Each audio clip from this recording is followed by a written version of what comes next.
Boa noite, vamos lá? Bezat Hashem começar um dos pontos que chamado talvez um shiur de esclarecimento, tá bom? A gente vai explicar Bezat Hashem. Eu acho que é um dos top 10, um dos 10 mais pontos que o Yehudi precisa ter esclarecido dentro da vida dele. Sabe que tem coisas no mundo que a gente precisa saber. Uma das coisas que precisa ficar muito clara para o Yehudi, quando estava pensando no shiur, o tópico do shiur de hoje, Bezat Hashem, é o tópico que nós vamos falar, se Deus quiser, no decorrer único do shiur de hoje, que a gente sempre pega um tópico só. Hashem criou o mundo em quantos dias? 6, e no 7º ele descansou. Cada dia de Akadosh Baruch Hu corresponde a quanto tempo? 1000 anos.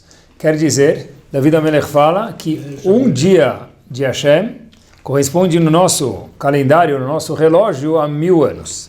Então, quando a gente fala que Hashem criou o mundo em 6 dias, no nosso calendário, quantos calendários precisou anuais? 6.000 calendários anuais, só para a gente poder exemplificar, foram necessários para a criação do mundo. Criação do mundo, eu digo, 6 continentes. Criação do mundo, faço questão de exemplificar, explico para vocês por quê. 9 planetas. Criação do mundo, oceanos, montanhas, cavernas, vulcões. Tudo que aparece naquele livro, os 1000 lugares que você não pode deixar de conhecer antes de morrer. Tá bom? Então, o mundo inteiro, o universo inteiro, e tem lugares que a gente não consegue chegar também. Tudo isso foi criado durante 6.000 anos.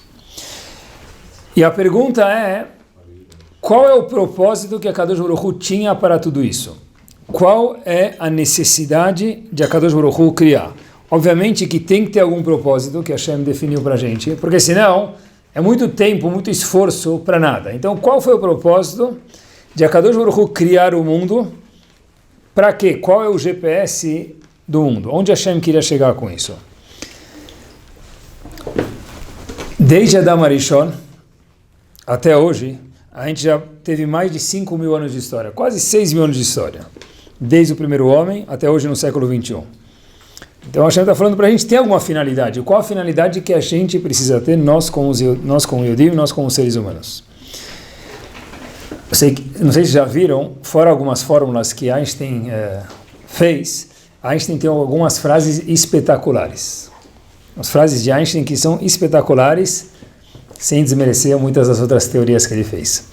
Ele fala o seguinte: somente 2 coisas são infinitas, disse Einstein: o universo e a ignorância humana. E eu não tenho certeza do primeiro. De novo. São 2 coisas que são infinitas, o universo e a ignorância humana. E eu não tenho certeza do primeiro. Quer dizer, do segundo item, ele sim tem certeza. O shiur de hoje é para que a gente não caia na segunda categoria que ele falou da ignorância humana. É o seguinte, a gente precisa ser um pouquinho mais culto. O que é Akadosh Baruch Hu quer da gente? Tá, casa. Tá, tem filho. Tá, vai na sinagoga, coloca a tefilin, acende vela de Shabbat. Calma. Para quê? Começamos por aqui. No Sefer Vaikra, mais especificamente em Parashat Shemini, tem um pasuk, o seguinte. O pasuk fala, tem um pasuk, e a Gemara no Tratado de Kiddushin menciona esse pasuk e comenta sobre ele. Fala o pasuk o seguinte: Vetzair achatat, está falando sobre um korban, que não vem ao caso agora, Darosh Darash Moshe.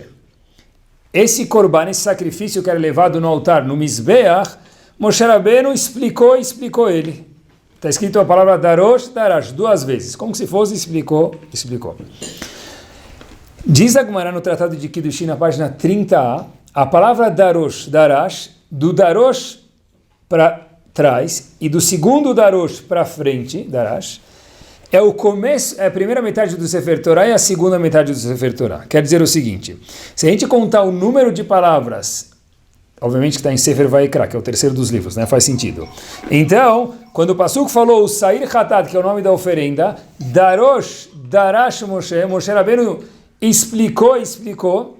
O primeiro explicou faz parte da metade do Sefer Torah, E o segundo explicou, faz parte da segunda metade do Sefer Torah. Assim diz a Gemara no Tratado de Kiddushin.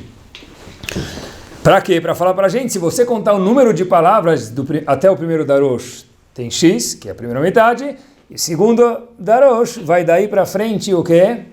A segunda metade que nos identifica que aí começou a segunda 50% de palavras do Sefer Torah, dos 5 Bereshit, Shemot, Vaikra, Bamidbar e Dvarim. Tá bom? Hazako Baruch. Seria Agmará. Então, e daí? O que me muda? Se Darosh é do primeiro, Darosh é do segundo, ou se os dois são do primeiro, os dois são do segundo? O que a Torá vem ensinar para a gente? Porque, de novo, pessoal, se a Torá não tem nada mais, e a Torá usou 2 palavras para poder mostrar que até aqui é uma metade, daqui para frente é outra metade, o que essa palavra Darosh, Darash, estudou, explicou, vem me ensinar. Tem um Rav que tem um livro famoso no mundo das Yeshivot. O nome dele não é famoso, mas o nome do livro dele já é mais famoso. É chamado Rav Moshe Chaim Efraim. O nome do livro dele é chamado Degel Machane Efraim. Ele viveu no ano de 1750, mais ou menos, na Polônia. E ele explica essa Gemara, esse tratado que falou Darosh é parte do primeiro, o segundo Darosh é parte da segunda metade da Torá da seguinte forma. Fala o seguinte, a Torá vem ensinar para a gente o seguinte, que a mensagem da Torá aqui é que a Torá foi dada ao homem, foi dada ao mundo, para que o homem, Darosh, Darash, estudasse. Quer dizer, a primeira metade do Sefer Torá termina a palavra Darash, que é aprender, estudar. A segunda metade com Darash, porque para dar para a gente o tom. Qual é o tom do Sefer Torá? Estudar. E depois que eu estudei, o que eu preciso fazer? Darash, estudar de novo. Olha que interessante, ele explica essa ideia, e eu li de novo o passuco depois que ele explicou, que o objetivo da Torá é ser estudada novamente. O passuco fala, Darosh, Darash, quem? Moshe. Por quê? Porque a definição de Moshe Rabbeinu até os 120 anos foi fazer o quê? O homem que estava sempre ensinando e estudando. Mas a gente podia perguntar, Moshe Rabbeinu recebeu a Torá inteira de mão beijada de quem? De Hashem. Inclusive o Midrash fala que ele ficou 40 dias e 40 noites sem dormir no Har Sinai, na outorga da Torá, para receber a Torá. Mas tá bom, mesmo assim, o que dá para já conseguir em 40 dias e 40 noites? A Torá ela é imensa. Mas Moshe Rabbeinu ganhou tudo de presente. Ainda assim vem a Torá e diz para a gente, a metade do Sefer Torá é Darosh, Darash. Quem? Moshe. Porque quem melhor exemplificou essa ideia que a pessoa tem que fazer o quê? Está sempre estudando, não existe eu já sei. Não existe eu já aprendi, porque o sei de hoje, comparado com o sei de ontem, ele é pequeno, uma vez que eu já cresci mais um nível adiante. O maior exemplo disso foi Moshe Rabbeinu. Moshe Rabbeinu entendeu que uma vez que ele já tinha estudado, ainda faltava mais metade do Sefer Torah, mais um Darash, mais um estudo. Em referência à Kabbalat da Torá, quando receberam a Torá, está escrito o seguinte, Asket Ushma Israel. Fica quieto, está escrito. Escuta, Bnei Israel, povo judeu. O que está escrito lá? Hayom Hazeh Nihiet Aleam. Hoje, você se transformou, você virou um povo. Quando a gente virou um povo? Quando recebeu a Torá. Porque esse passuco fala, olha, você hoje virou um povo. Esse passuco está mencionando, olha, está adiantando, você vai receber a Torá. Então, hoje, agora que você recebeu, está recebendo a Torá, você é chamado, considerado para mim, dizendo a Kadosh Baruch Hu, um povo. Quer dizer, se alguém perguntar para a gente quando nós nos transformamos em um povo, o que a gente responde? Recebeu a Torá. Quando recebeu a Torá. Rav Saadia Gaon, ele veio na época dos Geonim, quer dizer, dos gênios, vamos chamar, pessoas muito capazes, ele diz o seguinte, que a nossa Umá, o nosso povo, se deve a uma vitamina somente. Qual vitamina? Torá. Porque o Passuco veio ditar para a gente a sua nomenclatura chamada Bnei Israel, quando que é? Hayom Hazeh, hoje você virou um povo. O que aconteceu hoje? Hoje aconteceu? Hoje você recebeu a Torá. O que define nós, Yehudim, o que nos define como Yehudim é o quê? O fato de ter recebido a Torá. Foi aí que nós nos transformamos e a Torá da nomenclatura Bnei Israel. Agora olha que interessante. O homem, Moshe Rabbeinu, ensinou para a gente que não existe quanto eu preciso estudar. Sempre dá para aprender mais e ficar mais culto e mais sofisticado. Nós nos transformamos, agora mencionamos, em um povo quando a gente recebeu a Torá. O propósito de toda a criação do mundo, dos 9 planetas, dos 6 continentes, vulcões, oceanos e tudo que a gente conhece e não dá para tanto conhecer ainda, que a gente vai colocar um etc., é o quê? Quando a gente vê um homem, um jovem, uma mulher sentado estudando a Torá. O objetivo inteiro da criação de 6.000 anos do calendário de Akadosh Baruch Hu que ele trabalhou, se a gente possa dizer assim, que Akadosh Baruch Hu suou para criar o mundo, foi com um só objetivo. Que em algum momento alguém sentasse por 1 minuto e estudasse Torá, essa pessoa já cumpriu, de alguma forma, a razão dentro do quê? Do mundo inteiro. Porque o mundo inteiro tem que ter, pessoal, algum objetivo. Ninguém veio para o mundo, tá? Eu casei, coloquei mezuzá na meu batente, comi caché, tá certo. São acessórios, mas para que tudo isso? A resposta é que Kadosh Baruch Hu dá para a gente, você virou um povo por causa da Torá. Porque o que define você como Yehudi é única e exclusivamente o estudo da Torá. Ou seja, mesmo que a gente vê a história dos avot, mesmo que a gente vê que nosso povo ficou 210 anos no Egito e depois foi salvo, e Hashem nos tirou de lá, mas tirou de lá para quê? Para que no século 21 alguém sentasse, abrisse uma Mishnah, abrisse um livro de Halachá, abrisse uma Gemara, sentasse e estudasse. Para isso o mundo inteiro foi criado. Se a gente for olhar o mundo de uma forma panorâmica, assim no macro vamos falar assim, é espetacular o que o Passuco fala para a gente. Tá bom, não tem novidade nenhuma. Hoje que eu cheguei no Har Sinai eu virei um povo. Como assim não tem novidade? Pensar junto aqui um pouquinho. O que faz de um povo ser um povo? Qualquer povo. Por que um povo é um povo? Eles moram em um lugar, um território. Não. Por que o povo brasileiro é um povo brasileiro? Porque ele mora no Brasil. Por que o povo americano é um povo americano? Porque ele mora nos Estados Unidos. And so on. Olha que interessante. Ou, mesmo que eu não moro mais aqui, je parle français, então eu sou francês. I speak English, então eu sou americano. E daí por diante. Olha que interessante. O povo Yehudi, isso é um hidushá que a Torá está falando para a gente, uma mega novidade. A maioria do tempo da nossa história e a maioria do povo não morou em Israel e não mora em Israel. Se nós somos um povo por causa da nação, do local, melhor dizendo, então a gente não é um povo.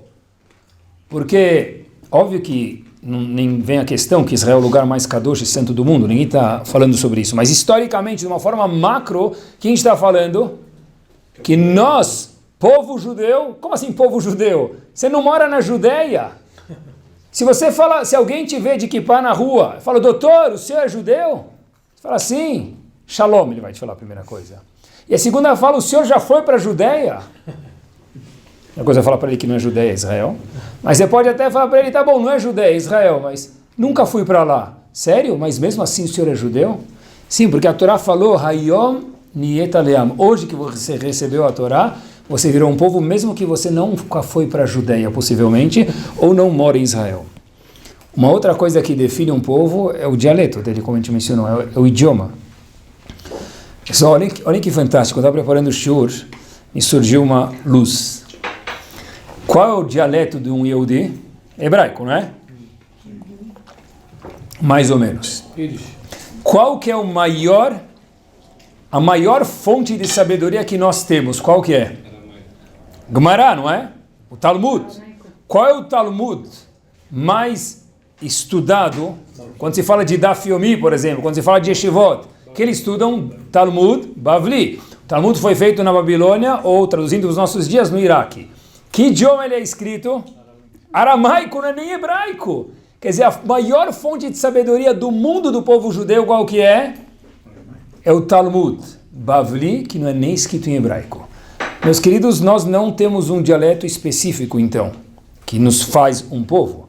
Nós não temos uma matéria específica que por isso nós somos um povo. Sem desmerecer, obviamente, de novo, o hebraico ou a Kedushá de Eretz Israel. Então, por que nós somos um povo? agora sim dá para ler o passuco melhor. Ayom Hazen Yitaleach. Quando Hashem falou para a gente, olha, você hoje se transformou num povo. O que num povo que o que? Darosh Darash, que não pode parar de estudar, que Moshe Rabbeinu não parou de estudar mesmo que ele sabia a Torá. Porque o conhecer de hoje, quando você olha para trás, o conhecer de ontem fica pequeno quando você aprende, porque você fica muito maior. Que nem quando uma pessoa olha uma coisa do 7º andar, do 10º andar, ele tem uma visão. Se ele sobe na cobertura do prédio, eu dou aula para um menino que ele mora no 10º andar de um prédio, ele fala para mim, Rabino, outro dia você não sabe o que aconteceu, eu perdi meu drone, comecei a subir com meu drone, de repente sumiu do mapa. Onde foi parar meu drone? Graças a Deus, Baruch Hashem, na cobertura do meu prédio. Tem 30 andares o prédio. Ele subiu na cobertura com o zelador, que é um lugar um pouco mais perigoso e aberto. Ele achou o drone, né, Baruch Hashem, se acalmou, ele falou para mim uma coisa espetacular. Eu aprendi, ele falou, Rabino, não sabia que tinha uma visão tão bonita do Pacaembu, meu prédio. Dava para ver todo o Pacaembu, dava para ver todo o horizonte. Falei, como assim? Ele falou, nunca tinha subido na cobertura, um andar em cima da cobertura. É o mesmo prédio, mas quanto mais você sobe, mais bonito é a sua vista. O Darosh Darash ensina pra gente, quanto mais você cresce, melhor você vê as coisas. Mas primeiro precisa saber por quê. A razão de estar aqui nesse mundo, o mundo inteiro, é para que o homem não possa pilotar drones, pode também pilotar drones. Mas a razão da gente estar no mundo, para que é? Para o homem poder subir. Fala, querido. Só quando recebeu a Torá virou um povo, em Mitzrayim, que era escravizado por ser o povo judeu. Boa, olha que pergunta espetacular, não pensei em preparei isso, não sabia se falava. Olha que interessante, existe uma diferença grande, só um segundo, desculpa. Existe uma diferença grande, escutaram a pergunta dele? No Egito a gente também já era um povo. No Egito a gente era uma nação. Era uma nação que a gente se transformou, uma nação para quê? Para Paró. Paró viu a gente como uma nação para escravizar. Agora a gente transformou um povo daqui para toda a eternidade, só depois que a gente recebeu a Torá. Até lá eles viram uma nação de hebreus. Nós viramos Benei Israel quando recebeu a Torá daí para frente. Até lá era uma nação de hebreus. Você era filho de Abraão, então você é hebreu. Não, mas Moshe foi lá para tirar o povo judeu. Sim. Mas é um povo que estava... Mas todo, não era um povo ainda, presta atenção. Esse povo ainda não estava... Só quando recebeu a Torá, era todo o objetivo de se transformar no famoso povo judeu. Até lá, era um grupo que tinha... Eu vou fazer de vocês um grupo. Para quê? Já vai vir 40 dias. Era um grupo familiar. Isso, era um grupo familiar. Boa, boa. Tribos, um grupo familiar. Tinha uma família, algo em comum. Descendente de Avraham Avinu, de Yitzhak e de Yaakov. Tá? Voltamos. Hashem nos identifica como um povo quando a Kadosh Baruch Hu escuta a voz da Torá. Quando Hashem fala, eu estou escutando a voz da Torá, aí para Kadosh Baruch Hu lembra mais, dá um carinho especial no ouvido de Kadosh Baruch Hu do nosso povo judeu. Quando eu vi isso, lembrei, em 1827, na história da Rússia, houve um decreto, eu vou dar uma introdução pequena, houve aquele famoso Tsar Nicolau, houveram alguns, o primeiro Tsar Nicolau. Ele instituiu um decreto chamado cantonista. Cantonista, o que era? Eles pegavam, não só Yehudim, mas eles pegavam também Yehudim, no alistamento, Yehudim, para o serviço militar, crianças desde pequenininhas, dos 10 anos de idade, até os 18 anos de idade para trabalhar, e depois ficavam mais alguns 20, 25 anos no exército. Quer dizer, a criança saía com 10 anos de casa e voltava aproximadamente com 40 anos. Uma criança com 10 anos lembra muito da casa, mas até os 40, a capacidade dela de esquecer o outro muito também é grande, talvez seja maior ainda. E obviamente que os Yehudim eram muito preocupados com isso, porque toda a educação que eu dou para o meu filho, se ele é uma das pessoas que é selecionada para ir para o exército, o que vai sobrar dele, já religiosamente falando, judaicamente falando. As crianças rezavam para não serem capturadas pelos cantonistas, os pais rezavam. E às vezes tiravam as crianças à força dos pais, dos hadarim das escolas. E alguns historiadores mencionam que esse foi um dos decretos mais árduos que o povo teve e mais cruéis que houve no leste europeu naquela geração. A história se passa da seguinte forma, e vou contar a história para vocês, mas a pessoa que contou essa história, escreveu, falou, olha, eu fiz questão de não adicionar uma palavra a mais do jeito que a história foi. Então vou tentar repetir bem parecido. Os pais de um dos meninos que morava naquela geração, estava com a Gemara dele aberta numa noite, enquanto os filhos estavam em casa, e às vezes os olhos do pai se enchiam de lágrimas. E os filhos perguntavam, mas por quê? O pai falava, olha, eu estou preocupado porque eu não sei quem vai ir no próximo alistamento dos cantonistas, qual de vocês, ou quais de vocês, possivelmente vai parar no exército, e quando é que vai voltar, e o que vai sobrar de alguém que vai voltar de lá? Esse mesmo pai foi preso pelos cantonistas, e os filhos ainda estavam em casa, mas dessa vez, em vez do filho ser pego, o pai foi preso. Por quê? Por alguma calúnia que falaram sobre ele que nem era verdade, mas não tinha com quem discutir. Ele foi pego à vista da esposa e dos filhos, removido de casa. Ele foi levado para a prisão, só que ele teve um pedido no caminho da prisão, ele falou que queria levar junto com ele um livro. Qual livro? Uma Gemara. Um tratado do Talmud. Sentado na cela, o passatempo dele era abrir o livro, abrir a Gemara, estudar. Ele era julgado de novo. Para ele, mal interessava o julgamento dos juízes, não porque ele não estava preocupado com a vida dele, mas ele sabia que o quê? Tudo o que eles iam falar era contra o quê? O Yehudi, não tinha muito o que fazer. O que interessava a ele era entender a Gemara. Pessoal, olhem o que é um Yehudi, olha o que é saber a razão d'être de um Yehudi no mundo, e olha o que quer dizer a voz que é doce nos olhos de Hashem, é a voz da Torá. Ele chega numa página do Talmud, esse Yehudi preso pelos cantonistas na prisão. Ele lembra ele lembra de uma pergunta que ele tinha, que ele preocupava ele. Ele lembra que havia um comentarista que viveu no ano de 1200 na Espanha, mais conhecido pelo seu nome, Rashba. Ele procura e fala, olha, o Rashba faz essa pergunta, mas eu não tenho o Rashba aqui na prisão. Pessoal, de novo, pessoa presa, saiu de casa, deixou os filhos em casa. Eu tenho uma pergunta da Gemara que eu lembro que o Rashba faz e eu não tenho o Rashba.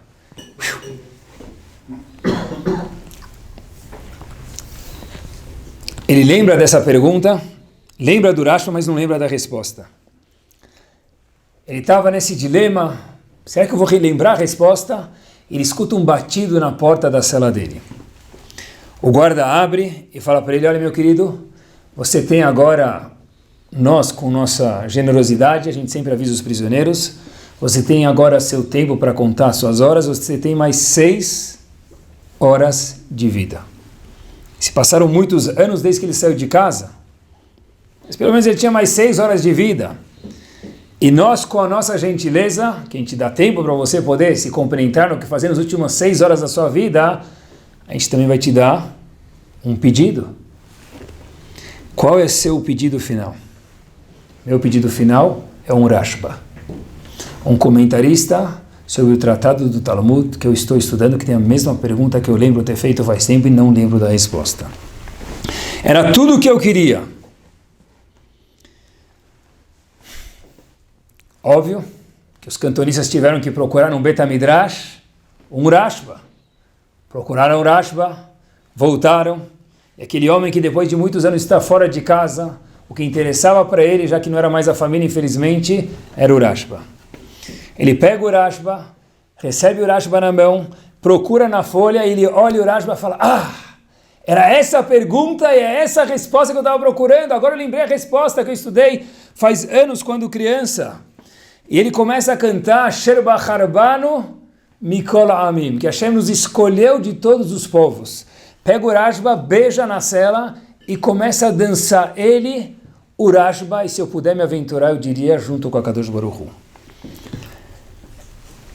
Ele conta que parecia haver uma orquestra dentro da cela dele, da prisão dele.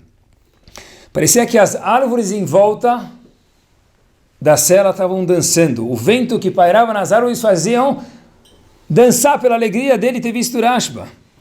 Ele conta que ele dançou como se fosse o casamento do filho dele.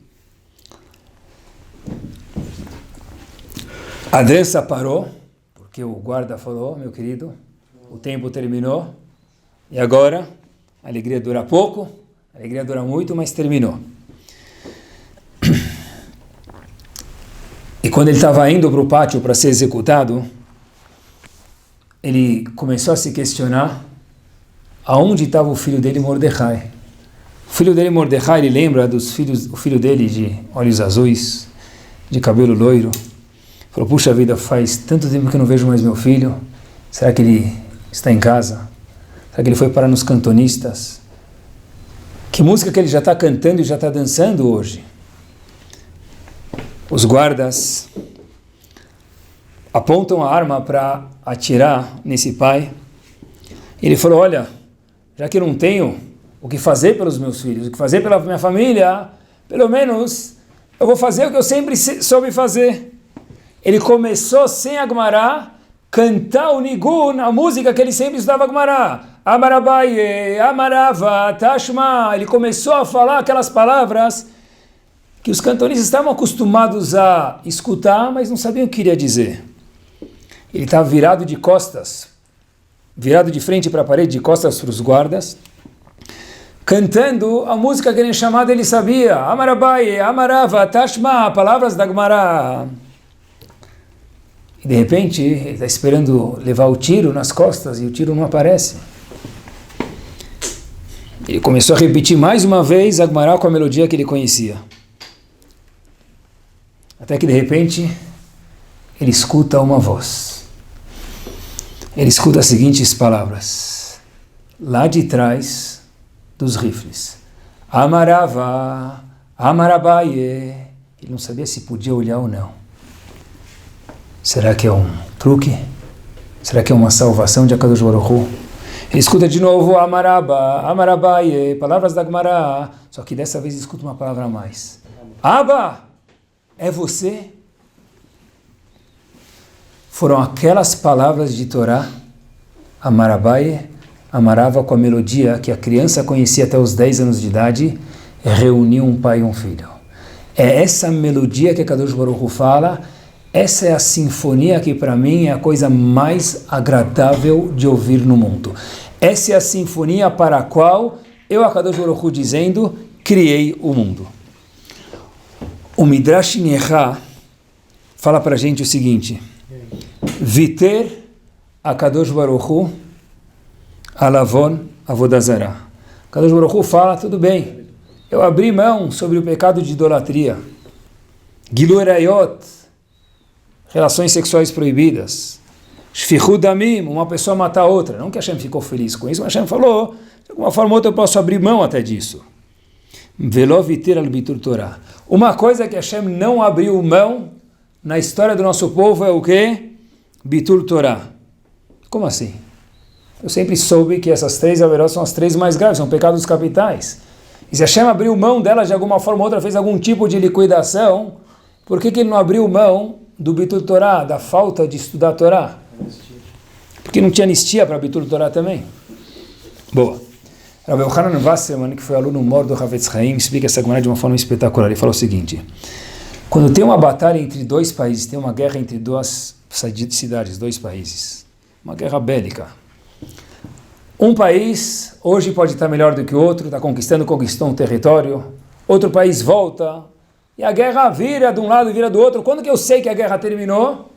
Quando a gente é capaz de render o outro país ou capturar as armas do outro país. Só aí que eu sei que de fato o país A ganhou de país B. A guerra. Diz o aluno do Havetz Chaim, isso que essa Midrash veio contar para a gente, que Hashem abriu mão de tudo. De alguma forma ou outra. Mas não de Talmud Torá, de a pessoa parar de estudar Torá. Por quê? Porque, pessoal, isso a gente precisa lembrar, a única arma que existe contra o Yetzer Hara é Talmud Torá. Todo o resto é resto.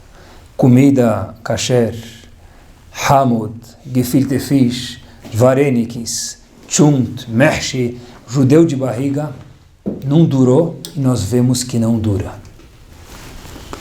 Judeu de barriga, difícil encontrar o filho dele numa sinagoga, mais difícil e quase que impossível encontrar um neto dele numa sinagoga. Por quê?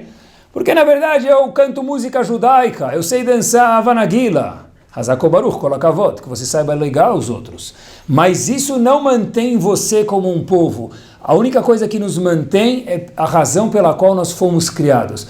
Por isso que disse o Midrash, Hashem abre mão de tudo, menos uma coisa, não porque Hashem não gosta da gente, porque Hashem falou, sem isso o povo não continua, não tem mais existência. Uma pessoa que está ligada ao estudo de Torá, essa pessoa sempre tem esperança.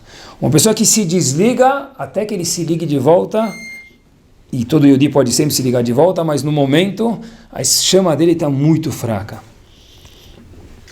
Olha que interessante, no Pasuk da Parashá de Vait Hanan, que por acaso dessa semana, está escrito Ki chokhmatchem ubinatchem be'enei amim. A Torá é sua sabedoria nos outros povos. O que quer dizer isso? Mesmo que tem povos que não receberam a Torá, mas eles sabem desse segredo. Depois vocês procurem no Rav Google, procurem, é famoso isso, mas não podia deixar de mencionar, Talmud na Coreia. E vocês vão ver um vídeo da Yeshiva de Ponovitch, que as pessoas na Coreia que estudam Talmud hoje, eles foram para Ponovitch para ver. E você pode ver a entrevista depois no Rav Google. E aí pergunta lá o que eles foram falar, Chin Chan Chuan. E ele fala o seguinte, a gente sabe que a nação judaica ela é muito inteligente, disseram coreanos, não Yehudi. Não são os coreanos do Bom Retiro, que talvez sejam Yehudi. Coreanos, não da Coreia de Melo, ou a Coreia de Melo, coreanos, meia-rus. O que vocês vieram fazer aqui nesse de Pono? A gente sabe que os judeus são especiais. E a gente sabe, disseram eles, essa frase que me interessa aqui, que o segredo do chance de vocês, do chantilly, da creme de la creme de vocês, qual que é? É o estudo de Torá. Então a gente veio ver o que vocês fazem para poder levar um pouco disso para a gente e para as escolas da Coreia. Isso é o que nós precisamos saber.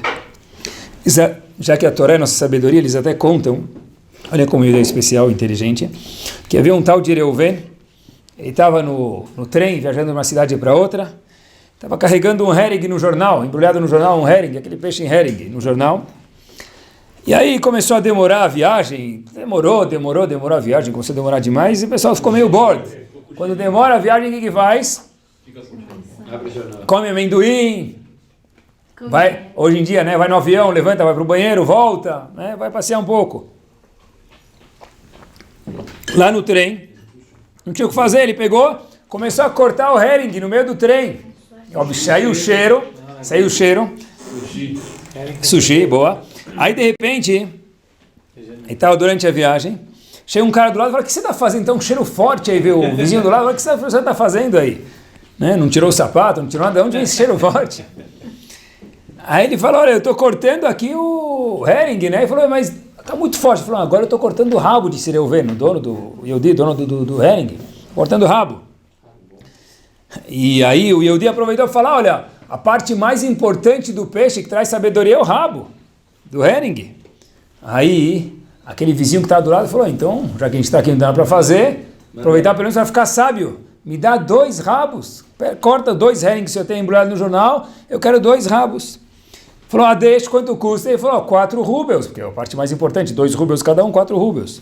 Bom, ele comeu um rabo, aquele vizinho que estava lá do lado do Reuven Yehudi, comeu um rabo. Antes de comer o segundo, ele falou, poxa vida, para o dono do herring, como é que pode ser? Eu vi um papelzinho aí do lado onde o senhor está sentado, herring por 1 rubel. O senhor me vendeu cada rabo por 2 rubels, eu comi um só, quero devolver o segundo. Disse Yehudi, está vendo? Já fez efeito. Só preste atenção, Ki chokhmatchem ubinatchem benei amim. A Torá, na verdade, é vista pelos outros povos, quer dizer, os outros povos, inclusive, vamos chamar assim, tem que ver a Torá como a nossa sabedoria. Nós temos que ver aqueles minutos que nós estudamos Torá. Aquele minuto que a gente vê alguém estudando Torá, puxa, é para isso que o mundo foi criado. Se a gente pudesse falar que o mundo foi criado por uma razão, ou que a gente sim está dizendo hoje, essa é a razão, dayenu, é para isso que o mundo foi criado. Agora dá para entender um pouquinho um tratado, e queria ficar um pouquinho mais prático agora nesses minutos que a gente tem. A Gemara fala um tratado de Nedarim, agora muito difícil, na página 32a. Por que nós fomos parar no Egito? A Gemara traz algumas razões. Uma razão que a Gemara traz é o seguinte: Mipnei manenash Avram Avinu, porque Avram Avinu teve a profecia que Hashem falou, seu povo vai ser escravizado no Egito 210 anos. Escravização difícil, pessoal. E quando a gente fala de escravizar no Egito, a gente está longe, então a gente não entende muito isso, mas a gente estudar os Midrashim, a gente vê que não foi melhor, ou vou dizer de uma forma que Bezat Hashem não seja indelicada, parece que foi pior do que a Segunda Guerra Mundial. É que a gente está mais distante, a gente tem menos conhecimento, mas a gente vê os Midrashim, o sofrimento que nosso povo teve 210 anos no Egito foi muito grave. Mas por que isso? Só Hashem pode contar isso pra gente, a gente não sabe. Diz Hashem, em Gemara em Nedarim, página 32a, o seguinte: Mipnei manenash Avram Avinu venishtabdu banav lemitzrayim, 210 anos, porque a gente foi parar no Egito, Mipnei she'asa angaria betalmidei chamim, porque Avram Avinu pegou 318 talmidei chamim, não falei 1 milhão, não falei 600 mil, falei só o que o Talmud fala pra gente, 318 pessoas que estavam estudando Torá, e achou que eles eram melhores pessoas quando foi naquela guerra que conta no Sefer Bereshit, de 5 reis contra 4 reis, uma guerra para capturar o sobrinho de Avram Avinu, o sobrinho dele Lot. Mas já que ele bitel Talmud Torah, apesar que Avram Avinu fez um erro tênue, mais uma vez ele é um grande tzadik, mas Hashem falou, por esse erro de ter parado 318 pessoas de estudar a Torá, pelo momento da guerra, não sei se a guerra demorou um dia ou uma semana, isso foi um crime tão grave que Hashem falou, eu desculpo tudo, eu desculpo o Giloerayot, eu desculpo o Shifrut Damim, eu desculpo a Vodazara de alguma forma ou outra, disse Hashem, como a gente mencionou anteriormente, mas Bitul Torah não desculpa, porque essa é a razão do mundo. E se nós estamos arregalando a São Brasil falando, não pode ser, Baruch Hashem, é porque o Shiur está fazendo efeito. Porque se a Gemara não falasse isso, não dava para acreditar. Avram Avinu tinha que achar outras pessoas. De alguma forma ou outra, já havia Yeshiva de Shem Ever naquele momento, então... Por isso que Avram Avinu, o nosso povo foi cair lá. Por que? Nos 210 anos? Porque houve Bitur Torah. Mas não dá para entender. Por isso foi necessária a introdução do shiur de hoje. Se eu entender que toda a razão do mundo ser criada é para estudar a Torá, é óbvio que dá para entender. Sem isso o mundo para de existir. O famoso Gaon de Vilna que eu não posso deixar de citar. Por que existe fuso horário? Para poder trabalhar com a China. Não é por isso, pessoal. Sei lá. O famoso Gaon de Vilna, que o quê? Gaon de Vilna diz que existe, por que existe fuso horário? Para que não haja um minuto não, me corrijo, um momento no mundo que não pararam de estudar a Torá, porque se parar de estudar a Torá, o mundo cessa de existir. Por quê? Porque essa é a razão do mundo. Olhem que interessante. Um passo adiante, a Gemara no Tratado de Sotá pergunta o seguinte: por que lo aleno os nechassim, as propriedades dos Baalei Batim, de pessoas que trabalham e tem muita tzlachá, de repente começam a cair? A Gemara fala, eu constatei, disse a Gemara, que havia algumas pessoas que tinham propriedades, propriedade pode triplicar de valor ou pode loleno cair para 1/3 do valor. A Gemara fala, eu sei a razão porque em alguns casos caiu para 1/3 em vez de triplicar. Pessoal, olha o que está escrito, a Gemara fala, porque aqueles Baalei Batim, eles instituem seudot grandes, fazem a seudá de Shabbat uma coisa farta, justo na hora do shiur. Por isso tem que perder dinheiro? Como assim? Então não entendemos o shiur? Por isso não é que tem que... É uma consequência. Se você está deixando, meu querido, homem ou mulher, de promover a Torá, você está regredindo, fazendo a seudá, e a seudá concorre muito mais do que o shiur, então as pessoas, em vez de ir para o shiur, vão vir para a seudá, para a refeição de Shabbat. Então fala Gemara, por essa razão, lo aleno, os nechassim das pessoas, yordin letimion, desce fundo, a pessoa desvaloriza o terreno dele, desvaloriza as propriedades, as ações e investimentos. Por quê? Porque ele estipula que na hora do shiur, ele vai fazer a seudá dele, né? Talvez um legado para a gente seria, está no meio agora da drashá, eu vou comer kake lá na sala da sinagoga. Talvez tem uma análise aqui, um paralelo aqui, o caso que a gente acabou de falar. Tem uma frase muito bonita: uma criança órfã é aquela que não tem pais. Um povo órfão é aquele que não possui filhos. E filhos de verdade são filhos que estão envolvidos em Torá, porque acompanhem junto comigo. De que serve, não sempre serve, mas deixa muito a desejar, um Sefer Torá que não tem pessoas que leem esse Sefer Torá. Tem uma sinagoga com 50 Sefer Torá e não tem minyan. Porque tem um Sefer Torá que não tem minyan. O que serve o Sefer Torá? Óbvio que ele tem que duchar por si só, mas não serviu o objetivo dele. O que serve eu doar livros para uma instituição e você volta depois de 10 anos, os livros estão exatamente da forma que foram doados. Só com um pouco amarelo devido ao desgaste do tempo, erosão do solo, clima. Mas ninguém usou. Uma criança órfã é aquela que não tem pais. Um povo órfão é aquele que não tem filhos. Um povo, uma sinagoga órfã é aquela que não tem pessoas que abrem os livros. Estava com os alunos há poucas semanas atrás em Israel, depois que a gente saiu da marcha, segundo estágio final da marcha da vida, e a gente foi fazer Kabbalat Shabbat sexta-feira à noite numa yeshiva. Fiz questão de levar eles num lugar que eles vissem o que é Torá de verdade. Yeshiva é um Shabbat out e tinha 400 alunos na yeshiva. Tem uma ideia. Então sexta-feira a gente estava lá e eu fiquei olhando para a yeshiva em Israel. Fiquei olhando na yeshiva perto da Hanan Merkazit, perto do centrão. Chama a yeshiva da Or El-Hanan. Rav Hadash, o yeshiva de lá. Então nós fomos lá e eu comecei a olhar para os livros e eu fiquei olhando, tinha um monte de livros, centenas de livros do lado direito onde eu estava rezando. Eu estava rezando do lado da prateleira de livros de yeshiva, uma prateleira bem extensa. Fiquei olhando, os alunos falaram para mim, Rabino, o que você está apreciando aí? Tem algum livro novo que você nunca viu? Eu falei, Baruch Hashem, tem muitos livros novos que eu não conheço. Mas o que você está apreciando? Eu falei, eu estou apreciando o seguinte, que do nosso lado direito, não tem dezenas, não tem centenas, talvez tem milhares de livros naquela prateleira extensa, naqueles metros do começo ao fim da yeshiva. Gemara, comentarista sobre a Gemara, Shulchan Aruch, Código de Leis, comentarista sobre Shulchan Aruch, Chumash, os livros todos estavam encadernados e os livros todos estavam completamente gastos. É isso que eu estou apreciando, que não tem um livro aqui órfão. Não tem um livro que não tem um pai, não tem um livro que não tem um leitor aqui. Porque, meus queridos, se a gente vai para algum lugar e o único livro que está gasto é o Sidur, Baruch Hashem por um lado, mas muito triste pelo outro. Porque o purpose de Bnei Israel, o objetivo de Bnei Israel, fora a Tefilá, que é muito importante, Deus vive sem desmerecer, é o estudo da Torá. Se os livros estão intactos e novos, e o Sidur está gastado, pessoal, faltou a vitamina principal de Bnei Israel. Se a gente for para as yeshivot do mundo, eu acho que é uma coisa que tem que impressionar a pessoa, não só quem está estudando, mas vai ver os livros na prateleira, vê que está tudo rasgado, gasto. Não é feio. Essa é a maior honra que um lugar pode ter. Eu vou para yeshiva onde Baruch Hashem eu moro, estudo e dou aula, você vê o livro lá todo, você vê a bagunça nas mesas. Por um lado tem que aprender a devolver o livro no lugar, mas por outro lado, uau, que zehut. Cada livro é tirado, cada livro sai da prateleira e tem algum jovem estudando em qualquer um dos 4 cantos do mundo. Isso é o que melhor define Bnei Israel. E olhem até onde vai isso. Uma questão, Alachá tem Alachá até para Atim. O Shulchan Aruch fala no Helek Yoredea, no tomo de Yoredea, no capítulo 246 o seguinte, será que pode falar Atim na sinagoga ou não?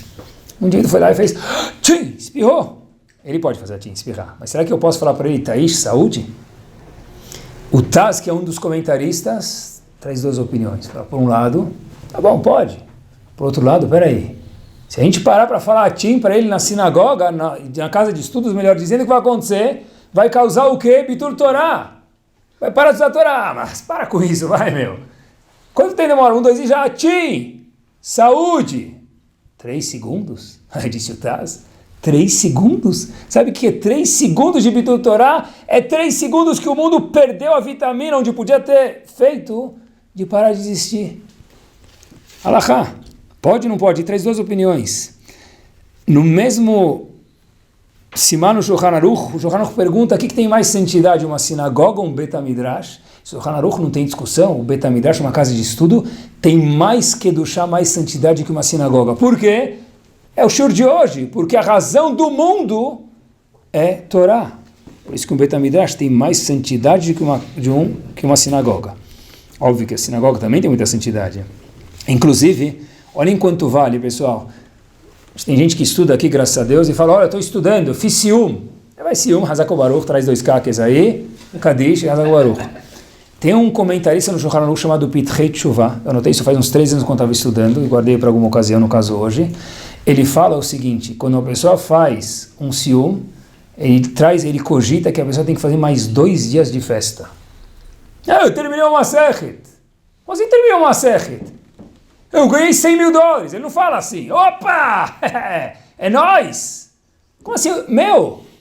Eu terminei uma Masechet, meu querido. Isso é o Pitrei Teshuvah, um dos comentaristas do Shulchan Aruch.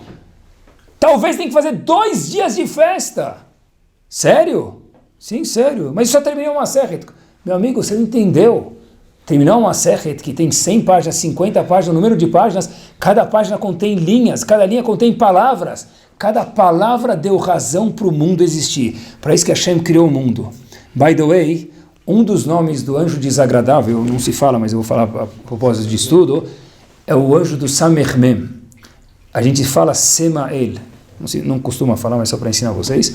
É Samech Mem Aleph Ilun. E Al Samech, eu repito, falei errado. Samech Mem Aleph Ilamet.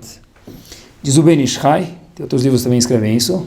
Samech Mem Aleph Ilamet Seudat Mitzvah em Lasot. A briga dele é não fazer uma Seudat Mitzvah. Isso que dá força para esse anjo não bom. Assim diz o Ben Ishai. Faz Brit Milá, docinho, terminou, pega 10 pessoas, faz uma Seudat Mitzvah. Pega pão e faz Hamotzi Lechem Min Haaretz. Não precisa, eu já fiz. Essa é a força do Samech Mem. Diz o Ben Ishai, Seudat Mitzvah em Lasot. Não faz, para com isso. É isso que dá força para esse anjo loleno não bom.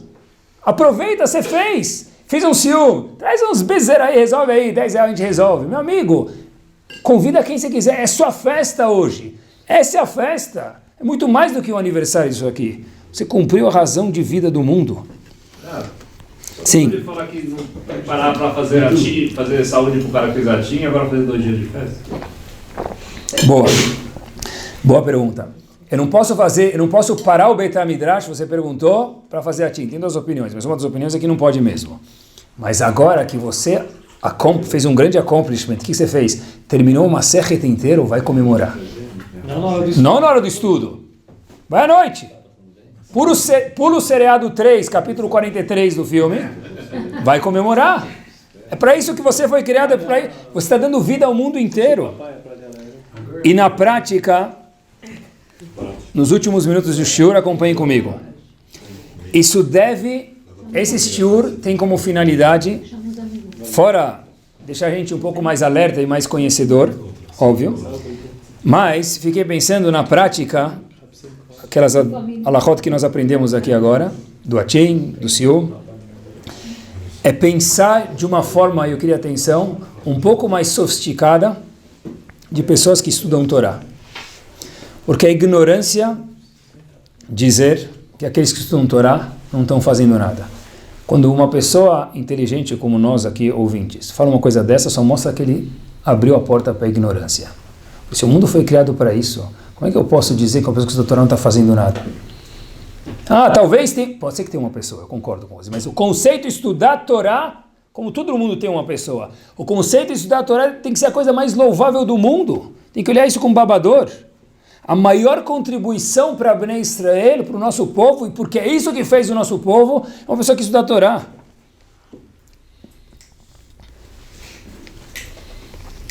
Essa é a razão d'être do mundo. Agora, você vê teu filho sentado estudando Torá, uma Mishnah, uma Gemara, uma Halachá, meu amigo, graças a Deus, eu fiz um pouco do que Hashem me criou, para isso que ele me criou, para ter um filho, para estudar Torá. Como olhar para aquelas pessoas que dão a vida para ensinar a Torá? Então, a gente tem que pensar um pouquinho depois do shiur. Puxa vida, se essa é a razão do mundo, essas pessoas são os maestros de crianças ao redor do mundo, como eu preciso olhar para eles?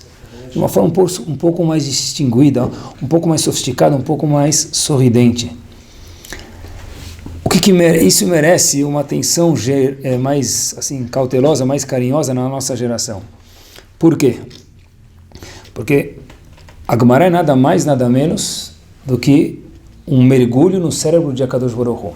Isso Hashem pode prever as coisas. A Gemara fala no Tratado de Ktuvot, na página 112b. Dor Sheben David Ba, a geração do Mashiach, que é a geração do fim dos dias, que é o que a gente vive, que os Dolim contam pra gente, a nossa geração. Categoria Betalbidei Chamim. Haverá uma categoria, já traduzo para vocês, contra os sábios. E diz Urashi, o que é essa categoria? O que é essa promotoria contra os sábios? O que vai acontecer nessa geração, que é a nossa geração? Diz Urashi, eu leio palavra por palavra para vocês, 6 palavras, 7. Arbe mastinim, tem muitas pessoas que vão começar a falar mal.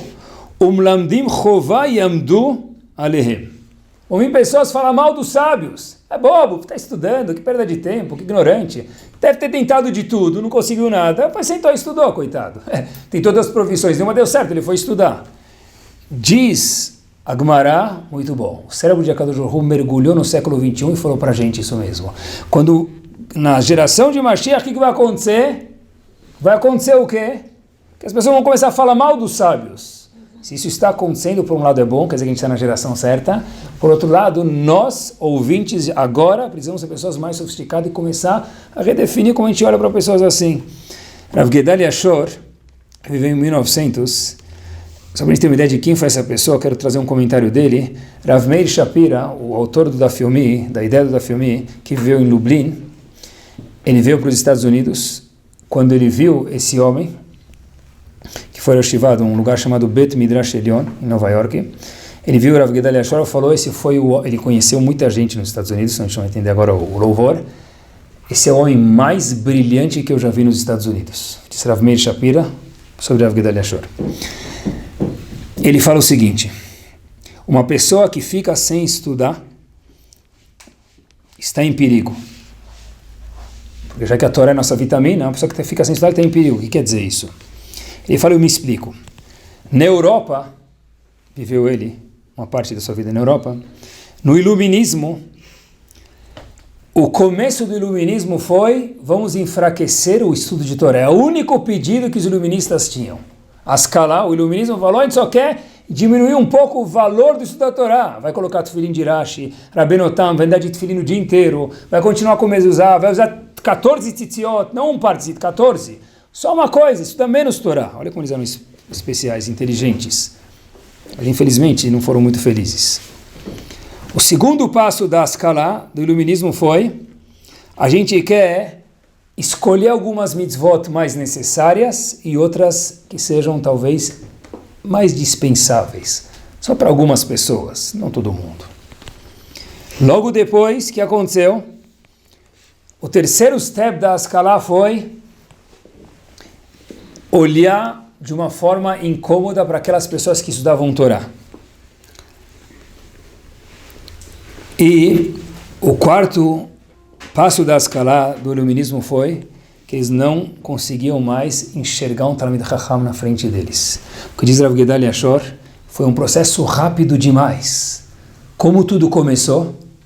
Com não dê importância ao estudo da Torá. Eles eram inteligentes, os iluministas, muito inteligentes. Não felizes, mas inteligentes. Eu vou começar com uma coisa, um pedido pequeno, para de estudar Torá, estuda menos Torá, dá menos importância. Se você fizer isso, a gente ganha uma batalha, porque estuda menos, tem mitzvot que já não são necessárias, e aí você despreza pessoas que estudam Torá, Torá cai e sobra o que sobrou dos nossos mundos que a gente vê hoje, pessoas que seguiram esse caminho ou que os netos não aparecem mais no mapa judaico. O nosso trabalho, disse Rav Shach uma vez, disse o Stipler também, é entregar para Mashiach, escutem isso com carinho, a mesma Torá que nós recebemos de Moshe Rabbeinu. A mesma Torá que Moshe Rabbeinu recebeu no Har Sinai, devolver ela para Mashiach quando chegar a Geulah, no momento que Hashem achar isso necessário. Porque quem faz mudanças na Torá, perdeu. É pegar a mesma Torá, com o mesmo apreço que Moshe Rabbeinu fez, com o mesmo carinho, com as mesmas palavras, com as mesmas leis, sem mudanças, sem adaptações, e devolver isso para Mashiach. Eu termino com uma história.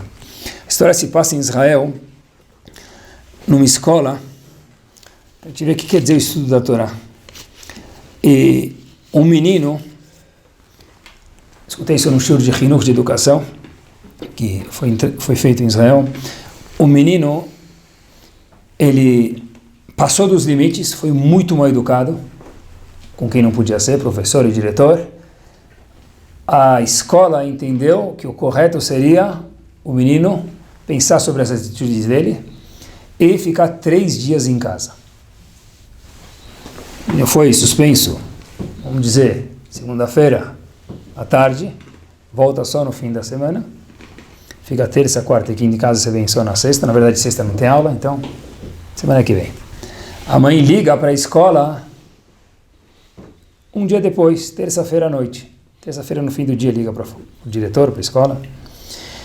E aí a mãe liga e fala, olha, eu gostaria de pedir para o meu filho voltar para a escola. O diretor fala, olha, sinto muito, mas a gente sentou, pensou bastante, e 3 dias é terça, quarta e quinta. Hoje passou só um dia, terça-feira, no fim do dia, se ela está me ligando, a gente achou que cabia para ele aprender a lição 3 dias.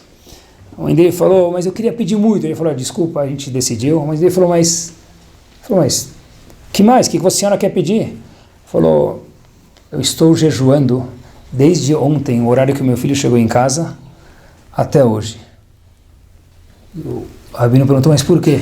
Falou, por quê? Porque eu não queria que meu filho perdesse mais 2 dias de estudo de Torá.